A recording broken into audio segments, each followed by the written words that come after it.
Hello friends, welcome to mechanical e learning class.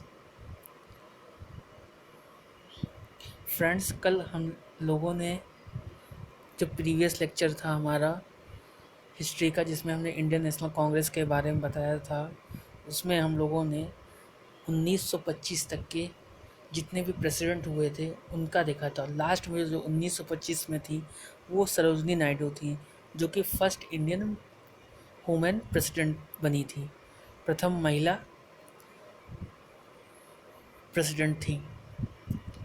ठीक है, अब हम यहाँ से स्टार्ट करते हैं अपने जो आगे के प्रेसिडेंट्स हैं। तो 1926 में कौन था? एस श्रीनिवासा अयंगर, और ये कहाँ हुई थी? गुवाहाटी में हुई थी।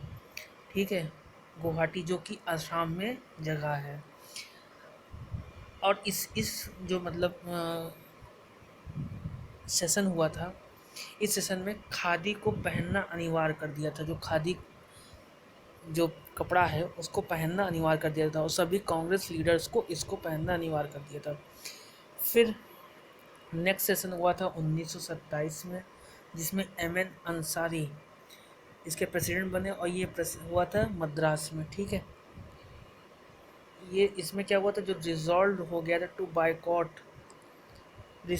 Boycott Simon commission. उसी समय 1927 में साइमन कमीशन भारत आया था। ठीक है, इसके बारे में अभी हम आगे साइमन कमीशन के बारे में आगे हम आपको टॉपिक पढ़ाएंगे। तो उसके लिए स्लोगन दिया गया था साइमन गो बैक। ठीक है, और इसी साइमन कमीशन गो बैक के लिए लाला लाजपत राय जी ने पंजाब से लीड किया था, और इसी मूवमेंट साइमन गो बैक जो है चले जाओ भारत छोड़ो, इसको जो है करने के चक्कर में जो लाला लाजपत राय जी थे उनकी मृत्यु हो गई थी, डेथ हो गई थी, और उन पे अंग्रेज़ों द्वारा उनके ऊपर लाठी बरसाई गई थी, जिससे उनकी मृत्यु हो गई थी। हम इसके बारे में आगे बात करेंगे। ठीक है, इसमें कंप्लीट इंडिपेंडेंस की मांग हुई थी, और जो कंप्लीट इंडिपेंडेंस को फिर टारगेट कर लिया गया था, जो हमारा पूर्ण स्वराज्य था उसको टारगेट कर लिया गया था। ओके, देन नेहरू ने recommendation first time independence proposal, जो जवाहरलाल नेहरू थे उन्होंने फर्स्ट टाइम इंडिपेंडेंस प्रपोजल किया था। देन 1929, अब जो जवाहरलाल नेहरू हैं, जो कि भारत के हमारे स्वतंत्रता के बाद प्रथम first prime minister of India बने थे, वो 1929 में पहली बार कांग्रेस के प्रेसिडेंट बने। किस सेशन में? लाहौर सेशन में। ठीक है, इसी में कंप्लीट स्वराज का प्रपोजल रखा गया बाई मौलाना हसरत मोहनी के द्वारा। ये क्वेश्चन पूछा जाता है, कंप्लीट स्वराज का प्रपोजल किसके द्वारा रखा गया है? मौलाना हसरत मोहनी के द्वारा। ठीक है, 26 जनवरी 1930 को इंडिपेंडेंट डेज के रूप में मनाया गया on the bank of river, जो रावी नदी थी उसकी बैंक पे इसको मनाया गया। ठीक है, देन सिविल ओबीडियंस मूवमेंट, जो सिविल ओबीडियंस मूवमेंट था, और डांडी मार्च यात्रा 1930 में को इसको स्टार्ट किया गया। ठीक है, डेमोक्रेटिक पार्टी को इस्टेब्लिश किया गया। नेहरू ने 31 दिसंबर 1929 को इंडिया का फ्लैग होस्ट किया। इंडिपेंडेंस मतलब स्वतंत्रता के लिए 31 दिसंबर 1929 को नेहरू ने फ्लैग की होस्टिंग की, और फिर 26 जनवरी को इंडिपेंडेंस के रूप में सेलिब्रेट किया गया। इसीलिए जब हमारा कॉन्स्टिट्यूशन ऑफ इंडिया बना, और उसमें हमें जो रिपब्लिक डे मनाते हैं, इसीलिए हम 26 जनवरी को रिपब्लिक डे मनाया गया, दिन रखा गया। ठीक है, 1931 में अब सरदार पटेल, जो हमारे सरदार वल्लभ भाई पटेल थे, वो जो भारत के प्रथम फर्स्ट गृह मंत्री थे, वो जो है कराची के सेशन में फर्स्ट टाइम प्रेसिडेंट बने। पटेल ने प्रपोज़ल रखा फंडामेंटल राइट्स, मतलब जो हमारे मौलिक अधिकार हैं उनका प्रपोज़ल रखा, और उसकी जो ड्राफ्टिंग की गई थी वो जवाहरलाल नेहरू के द्वारा उसकी ड्राफ्टिंग की गई। ठीक है, ये क्वेश्चन पूछा जाता है कि जवाहर फंडामेंटल राइट्स की जो ड्राफ्टेड था वो किसने किया था? जवाहरलाल नेहरू ने किया था। ठीक है, इसी साल गांधी इरविन पैक्ट आ गया था, जिसको दिल्ली पैक्ट भी कहा गया। फिर चरखे से युक्त वाइट, ग्रीन, सफ़ेद, हरा रंग के नए फ्लैग को बनाया गया। ठीक है, सफ़ेद मतलब वाइट ग्रीन कलर के न्यू फ्लैग को बनाया गया। ठीक है, गांधी ने अपने लिए कुछ कहा।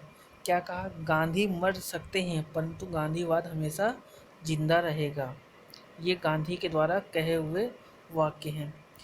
और फिर इसी सेशन में सुभाष चंद्र बोस, ठीक है, pinnacle of Mahatma Gandhi's popularity and prestigious, ये स्टेटमेंट दिया था।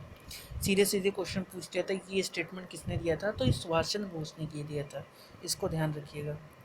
फिर 1934 में राजेंद्र प्रसाद, जो भारत के प्रथम फर्स्ट प्रेसिडेंट ऑफ इंडिया थे, वो इसके प्रेसिडेंट बने। बॉम्बे में कांग्रेस ने सोशलिज्म पार्टी को इस्टेब्लिश किया। फिर 1937 में, ठीक है, ये इसमें जवाहरलाल नेहरू फिर से फैजपुर के सेशन में प्रेसिडेंट बने। फर्स्ट टाइम इन विलेज हुआ। ये जो कांग्रेस का सेशन था, पहली बार किसी गांव में इसका अधिवेशन हुआ। ठीक है, इसमें 13 फार्मूले को अनस्टेबल किया गया, अनस्टेबल एग्रीकल्चर कार्यक्रम को घोषित किया गया। ठीक है, जो भी एग्रीकल्चर में जो भी प्रॉब्लम आ रही थी उससे हमें 13 सूत्रीय फार्मूला, 13 सूत्रीय जो है एग्रीकल्चर कार्यक्रम को बनाया गया। फिर 1938 में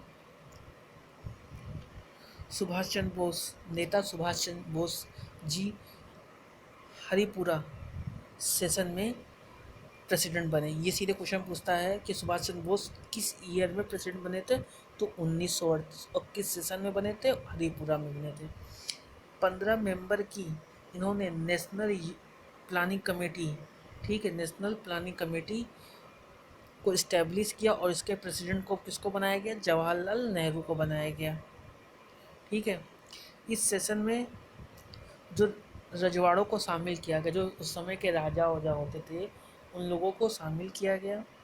फ्लैग एक्सेप्ट हुआ and introduction of Roman script for Hindi language. ठीक है, रोमन स्क्रिप्ट को हिंदी लैंग्वेज में शामिल किया गया। नेशनल एजुकेशन अखिल बोर्ड की स्थापना हो गई। देन 1939 में फिर से सुभाष चंद्र बोस को मतलब प्रपोज किया गया प्रेसिडेंट के लिए, बट इनके जो अपोजिशन में एक पट्टा भाई सीतारमैया जो है थे। इनका जिक्र आप बाद में भी सुनेंगे इनका नाम, और इनका नाम पॉलिटी में भी आता है एक जगह। इनका भी कुछ काम था, इन्होंने कुछ कमेटी बनाई थी। जो पट्टा भाई सीतारमैया हैं, इनको गांधी जी का सपोर्ट था। गांधी जी ने इनको सपोर्ट किया, बट इन दोनों के बीच जब चुनाव हुआ तो सुभाष चंद्र बोस अनअपोज प्रेसिडेंट चुन लिए गए। ठीक, तब गांधी जी ने कहा कि जो सीतारमैया हारे हैं, ये सीतारमैया की हार नहीं है, ये मेरी हार है। ठीक है, फिर सुभाष चंद्र बोस ने जब गांधी के द्वारा ये स्टेटमेंट दी गई तो उन्होंने अपना एक रेजिग्नेशन दे दिया। फिर डॉक्टर राजेंद्र प्रसाद को फिर से प्रेसिडेंट चुन लिया गया उस समय, और सुभाष चंद्र बोस ने फिर उसी साल फॉरवर्ड ब्लॉक को इस्टेब्लिश किया। क्वेश्चन पूछता है फॉरवर्ड ब्लॉक को किसने इस्टेब्लिश किया था? सुभाष चंद्र बोस ने किया था। ठीक है, देन फिर 1940 में जो मौलाना अब्दुल कलाम आज़ाद थे, रामगढ़ में मद्रास, ठीक है, रामगढ़ मद्रास में रामगढ़ महाराष्ट्र, ठीक है, महाराष्ट्र के रामगढ़ में 1940 में प्रेसिडेंट चुने गए। और इनके बारे में हम बता ही चुके हैं कि ये यूथ प्रेसिडेंट थे, ठीक है। और ये 35 वर्ष की आयु में ये प्रेसिडेंट बने थे, और ये एक स्पेशल सेशन में बने थे। इसको मैंने पिछले जो मेरा प्रीवियस लेक्चर था मैंने उसमें इनके बारे में आपको बताया था, ठीक है। आ- आज़ाद जो आज़ादी के लिए इंडिया को मूवमेंट को स्टार्ट किया, ठीक है। कांग्रेस को इलीगल बना दिया गया, कांग्रेस को गैर कानूनी घोषित कर दिया गया, और कांग्रेस लीडर को सभी को जेल में डाल दिया गया, ठीक है, 1940 में। और ये उसी समय का दौर है जब 1939 से 1945 के बीच क्या चल रहा था, वर्ल्ड वार 2 चल रहा था, द्वितीय विश्व युद्ध चल रहा था, ठीक है। ये उसी समय की बात है। 1941 से मौलाना अब्दुल कलाम आज़ाद थे, ठीक है। इसीलिए कहा जाता है कि मैक्सिमम टाइम तक प्रेसिडेंट बने रहे। अब उस समय हम बताया भी कि युद्ध चल रहा था, तो सेकंड वर्ल्ड वार चल रहा था, तो इसी चक्कर में कोई भी सेशन हेल्ड नहीं हुआ, कहीं भी कोई सेशन नहीं हुआ इस दौरान। 1946 में जेबी कृपलानी को मेरठ के सेशन में प्रेसिडेंट बनाया गया। इसी से अगस्ता प्रपोजल आया था। नवंबर 1947 को कृपलानी ने अपना रेजिग्नेशन दे दिया, और राजेंद्र प्रसाद को 1947 में प्रेसिडेंट बना दिया गया।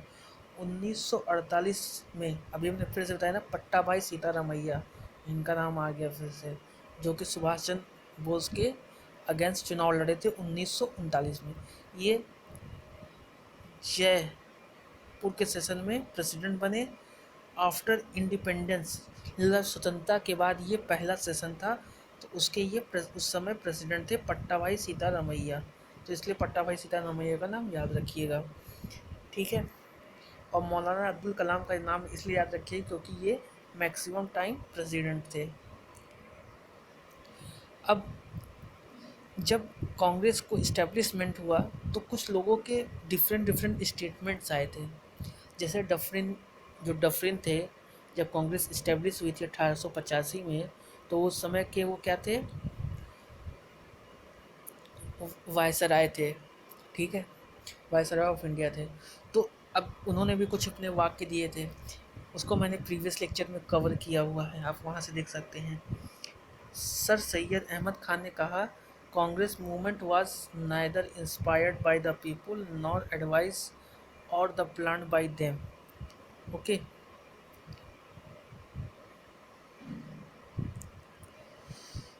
तो और फिर लॉर्ड कर्जन ने कहा, the Congress is a flattening to its fall and one of my goal ambition while in India is to assist in it a peaceful demise, ठीक है। जवाहरलाल नेहरू ने क्या कहा था लखनऊ के सेशन 1936 में, क्या कहा था, socialism as key to solution of the problem, ठीक है। अब कुछ वाक्य जो इसमें हमने हिंदी में लिखे हुए हैं, लेकिन आपको ये वाक्य समझ में आ जाएंगे। लाला लाजपत राय ने क्या कहा था, भारतीय राष्ट्रीय कांग्रेस की स्थापना का मुख्य लक्ष्य ब्रिटिश साम्राज्य को छिन्न भिन्न होने से बचाना था, ठीक है। हम एक और स्टेटमेंट दिया था लाला लाजपत राय ने, हम स्वतंत्रता के पुजारी हैं, लेकिन कांग्रेस डफरिन जो वायसराय थे 1885 में, डफरिन के दिमाग की उपज है, ठीक है। रजनी पाम दास ने क्या कहा था, शिशु कांग्रेस की स्थापना ब्रिटिश सरकार की एक पूर्व सुनियोजित पूर्व सु पूर्व निश्चित गुप्त योजना थी, ठीक है। एनी बेसेंट जो कि फर्स्ट फॉरेन प्रेसिडेंट थी, ठीक है। आईएनसी का जन्म मातृभूमि की रक्षा के लिए हुआ है, ये इन्होंने स्टेटमेंट दिया था। देन गांधी जी ने क्या कहा था, आज़ादी के बाद मतलब आफ्टर इंडिपेंडेंस कांग्रेस को पूरी तरह से बाइंड अप कर देना चाहिए, कांग्रेस को समाप्त करना चाहिए। सोनिक गुप्त कुमार दत्त ने क्या कहा था, ये 3 दिनों के लिए तमाशा है, जो कांग्रेस जब बनी तो ये कहा 3 दिनों के लिए तमाशा है। अरविंद घोष ने कहा ये भीख मांगने वाली एक संस्था है। बिपिन चंद्र पाल ने कहा यह याचना संस्था है। बंकिम चंद्र चटर्जी जिन्होंने क्या लिखा था, बताया था आप लोगों को, वंदे मातरम, ठीक है। और उसको किसने गाया था, उस गाने को 1899 के सेशन में रविन्द्रनाथ टैगोर ने गाना गाया था, ठीक है। कांग्रेस के लोग पदों के भूखे हैं, जो भी मतलब पोस्ट होती थी उसके वो बताए कि ये पदों के भूखे हैं। तो अब हम देखते हैं कि हमारा ये जो लेक्चर है अब यहीं पे फिनिश हो रहा है। तो ये मेरा आईएनसी का लास्ट लेक्चर था। अब हमारे जो 3 पार्ट में मतलब इंडियन नेशनल कांग्रेस को कंप्लीट किया गया है, इस पार्ट के अलावा आपका क्वेश्चन इंडियन नेशनल कांग्रेस का कहीं भाई बाहर नहीं जाएगा। सब जो भी सारे एग्ज़ाम मतलब जो भी ऑल एग्ज़ाम है, एसएससी जेई हुआ, यूपी पीसीएस एई हुआ, अदर जो यूपी में जो पेपर्स होते हैं जैसे लेखपाल हुआ, मतलब और भी जो पेपर होते हैं या लोअर पीसीएस हुआ, उन सब में इन पूरे पार्ट मतलब समझ लीजिए आपको कहीं और पढ़ने की ज़रूरत ही नहीं है। सिर्फ इन्हीं लेक्चर को अगर आपने एक बार देख लिया और हमारे जो पीडीएफ है अगर इसको आप लेना चाहते हैं तो हमारा जो टेलीग्राम चैनल है और ये हमारे डिस्क्रिप्शन बॉक्स में दिया गया है, आप वहाँ से इसको ज्वाइन कर सकते हैं, ठीक है। चलिए, और मैं और भी लेक्चर्स आगे लाऊंगा। अब आगे और भी जो मेरे लेक्चर आएंगे, और साथ ही साथ अब मैं जल्दी ही मेडिवल हिस्ट्री के भी लेक्चर लाने वाला हूँ। तो प्लीज़ हमारे चैनल को सब्सक्राइब करिए और हमारे टेलीग्राम चैनल को भी में ज्वाइन करिए for the further notification. Okay, धन्यवाद, थैंक यू, जय हिंद।